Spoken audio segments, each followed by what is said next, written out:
Hello and welcome to the Hobby Corner. My name's Kev and today we are looking at issue 8 of Imperium, which has been very kindly sponsored by Tabletop Ready Minis. So big shout out to you, mate. Absolutely fantastic chap. You're forever immortalised on the internet as a fucking legend. So issue 8, we get some more dice. Woo! Can never have too many, so that's cool. But more importantly, we get the plastic Overlord miniature. Now, I've never got this one. I've got a few different Overlords, and yeah, it's just one of those ones where I never got around to getting because I haven't played or built or done Necrons for quite a few years now. You know, so many stuff to do, so many miniatures to you know, play with, and I'm never running out of ideas. You know. Try not to pan over on those miniatures. Be nice. So anyways, I'm looking forward to building and playing with this. Again, I was offered screenshots of the playthrough for issue 8, but I wanted to make sure I actually had this miniature to do the playthroughs because, you know, it just gives it that little extra ooh.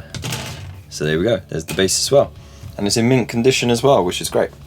Now, in issue 8, we got the villainous Necron Overlord. You can name and customize your Necron noble and paint your Necrons collection. Woo! I do like the cover art on this. Look, just zapping the elder. Bloody space elves. Take that. And then, of course, there's an alternative paint scheme there as well. But here we go. We got the Overlord's regal Necron tyrant. Ancient, powerful, and often utterly insane, Overlords lead their relentless legions on campaigns of conquest. They are ambitious and power-hungry, committed to expanding the territories of their dynasty and restoring the former glory of the Necron race. Booyah! Let's go. Let's choppy, resi. Well, actually, I shouldn't do that. Okay. It's got the void scythe, which is a nice blade. That is it. The weapon's blade flickers in and out of existence. When it strikes, the armor and flesh of its victims are atomized. What? And then, of course, he's got a little resurrection orb there as well, which is cool. And then he's covered in all sorts of fancy stuff. He's got a tachyon arrow as well, which is a fancy bit of gear. So the wrist-mounted weapons are favored by many Necron Overlords. When activated, a tachyon arrow looses a thunderous bolt of green lightning that is capable of burning a hole through any armored vehicle. Zap! You're dead. Boom. And then, of course, you can name him. You could do whatever. So degradation chart as well. So what's that? Keeps conquered foes as slaves. Allows no enemy to flee the field. Plots against their superiors. Has fully embraced their android nature. Afflicted by the constant paranoia or obsessed with attaining divinity. Interesting stuff. Or you can use the chart that you received in issue 7. So either way, that's going to be a lot of fun. And then, but of course, you know, I'm going to let the chat decide after the Monday night playthrough, which happens every Monday at 9 PM. Where we do a little playthrough from each of the issues every week.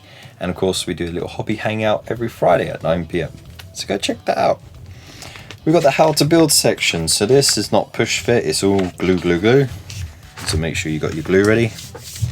But that's pretty simple step-by-step thing to do. And then paint it up. So you'll be using the Runal brass and the lead belcher that you got ready. Pretty simple paint scheme there. And then touching up little bits with the Corex white that you got in the last issue. So the blades here as well. The res orb and some details and bits and pieces here. Like getting the gold on the Royal Warden. Yeah, that looks pretty cool. And then of course Abaddon black, getting the little bits in there. Pull away the chests and heads so you can get the recessed bits. So it's not necessary really because you don't really see it, and once the miniature is painted and on the table, it's not a thing. But I know a lot of people would have just clipped the little peg out and glued the dude together. So either way, it's up to you. But yeah, they look kind of cool. So yeah, just filling out those details and then coming along nicely. Cool. And then you got the Overlord Rises. So beneath Megaria's barren crust, at the centre of the Necron's repair crypt, an Overlord of the Zerkan. It's been so long since I've said it. Like whenever I try and say it, I think I come out a bit scouse. Sorry guys. The Zerkan dynasty awakens from stasis to find intruders inside its inner sanctum. Void scythe in hand, it strides forth, ready to strike down those who would dare to disturb it. So we've got Overlord here, and we've got our aggressors ready to go. I've still got to get them out of storage. But yes, there we go. We've got some new stats for the aggressors. So we're all full up now. We've got movement, web skill. We don't have the ballistic skill, but that's because they don't need them with their Flamestorm Gauntlet, because it's automatic hits. You got your wounds, strength, toughness, attacks and saves. Same with the Overlord. You got your special rules here. When attacking, subtract 1 from each hit roll. Okay. And of course you've got the living metal as well, so every round he gets to heal 1 lost wound. That's cool. And then he's got the little fight sequence as well, so charging models fight first, then opponent fights with a model, then player whose turn it is fights with a model, and then you loop around that. So now we got to the point where the combat is now almost fully fleshed out. So previously, if it was your turn, you charged, you attacked, that was it. Now you charge, you attack, they attack back, and you go back and forth activating units as you go along. So there's a bit more tactical acumen to that, but of course it's 3 against 1, so you won't have so much back and forth.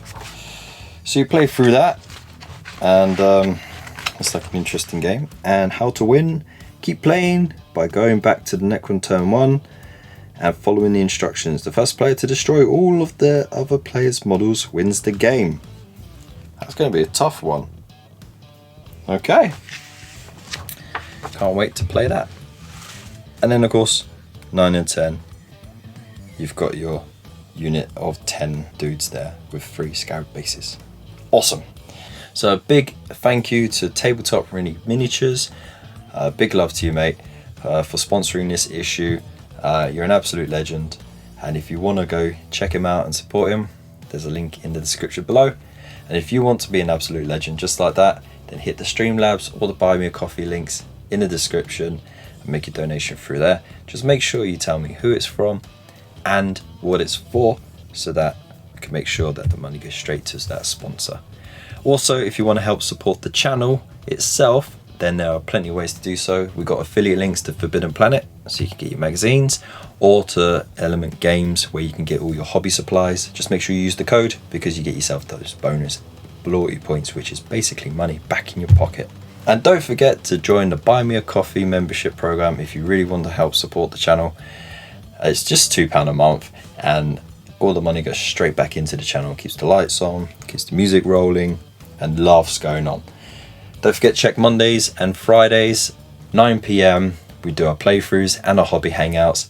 And of course, don't forget just to subscribe, like, share, and comment. Let me know what you think in the comment below about this issue. Do you think it could be better, or do you think it's actually not a bad one? Let me know. And yeah, thank you again for watching. Big love to you all. Stay safe, and I will see you in the next one. Peace.